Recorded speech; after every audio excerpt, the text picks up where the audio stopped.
So ito, nagbabalik na naman ako mga lods. Ito yung video natin ngayon mga lods. Ayan. So concerto mga lods. Okay, so hindi na ako mag-repair nito mga lods kasi na-repair ko na ito. Mag-ano na lang tayo dito. Voltage reference at saka yung mga transistor para sa mga may mga nasunog yung mga parts tapos hindi na ma-recognize. Iba kasi ang amplifier na to, lalo na ang kanyang biasing. Iba sa ibang amplifier. Tapos iba rin yung mga ginagamit dito ng mga transistors. Maliban na lang sa dito sa power transistor. Pero dito sa kanyang mga driver ay iba. So yun ang isa-isahin natin yung part number na ginamit dito. Para reference na lang sa iba. Okay? So sinabi ko na mga lods, ni-repair ko na ang amplifier na to. So ito na yung mga damage na mga piyesa. So ito yan, ubos lahat yan. Tapos itong tatlo. Tapos ito rin. Dalawa dito. Dito na side ang sunog. Tapos ayan, papansin nyo ang resistor na yan.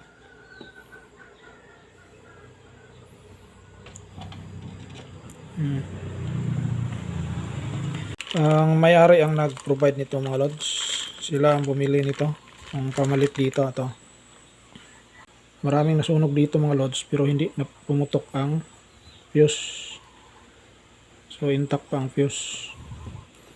Kapag ganito ang mangyari sa isang amplifier mga lods, na maraming nasusunog dito na piyesa, ang kadalasan ginagawa ko dyan ay automatic papalitan ko itong mga maliliit na transistors dito sa driver. Ito sa driver section, papalitan ko yan, tapos check ko yung mga diode at mga resistor kung nasa good condition pa ba sila. So ito bago na to. Papangalanan ko na lang ang mga piyesa kung ano mga part number nila dito. So ito, dito, umpisa tayo dito. Ito ay C2073. Tapos ito ay E940. Ito B647. Ito ay D667. Tapos ito ay A1268. Okay, tapos dito ay C3200. Pareho lang to. 3200 ang ginamit. Ito ay A1268. Tapos ito naman ay pareho rin, ganun din. A1268 and B647. Ito specific A970. Tapos C specific din to, C2240. Okay? So ito yung mga piyesa dito. Yan. Tapos yan. Ito yung mga ginamit. Nalagyan ko lang ng OR. Tapos ito yung ginamit. Okay? Hindi kagaya sa Sakura na ang ginamit ay mga 2N5551, 2N5401.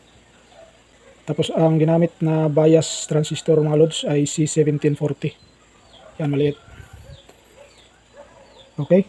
So ngayon, ang mag-actual tayo dito, kasi na-repair ko na to, gumana na to. Mag-actual tayo dito para reference nyo ilan ba yung biasing dito or bias voltage dito. Okay, so naka-DC tayo mga lods. Yan, DC. Okay, so sa pagre-repair dito mga lods, siguro alam nyo na ito yung huli na ikakabit, ang mga power transistors. Huwag nyo muna itong ikakabit. Dapat ma-check nyo muna. Like for example, may nasunog dito, pinalitan nyo. Huwag nyo muna ikakabit tong apat na to na power transistors. Check nyo muna ang bias voltage. So saan ba tayo pwede mag-check ng bias voltage dito na wala pa yung mga power transistor? Ang pag-check ng bias voltage dito ay pwede dito sa dalawang transistor na to. Magkabilaan na mga terminal ang tutusukin natin.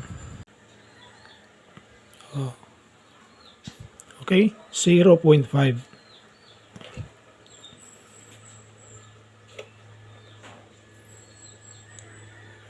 Kapag nakakuha kayo ng ganyan, okay na ang kanyang bias voltage. Pero kapag dito kayo kumuha, like for example, hindi nyo pa ito kinabitan dito, so dito kayo sa terminal. Ang makakuha nyo dito ay nasa 42 to 44 volts. Okay, kaya nakakalito siya, sobrang taas. Meron kasi itong dalawang paraan paano natin ma-check ang kanyang biasing. Pwede nyong kapakapain itong input dito habang kumukuha kayo dyan ng bias voltage. Kapag nag-drop from 42, nag-drop siya kapag kinapa nyo ang input. Ito. So okay na yon. Pero dito okay na. Kahit dito lang kayo mag-check, pwede na yan. Okay? Oh. So DC voltage 0.5. Kahit baliktarin nyo yan, pareho lang yan. Oh, kagaya din dito. Okay na. Try natin dito sa nakakabit ng mga power transistor.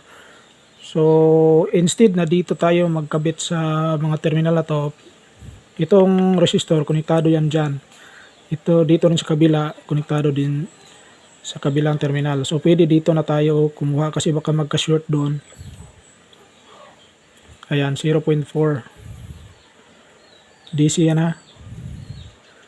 Tapos dito rin 0.4 din. Okay, so reference nyo yan na kapag okay na ang bias voltage, ganyan ang makukuha nyong voltahe.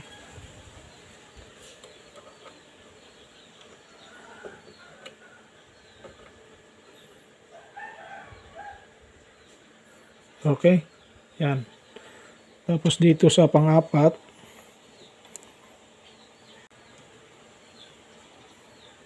okay, so ganyan din ang makuha nyong voltahe.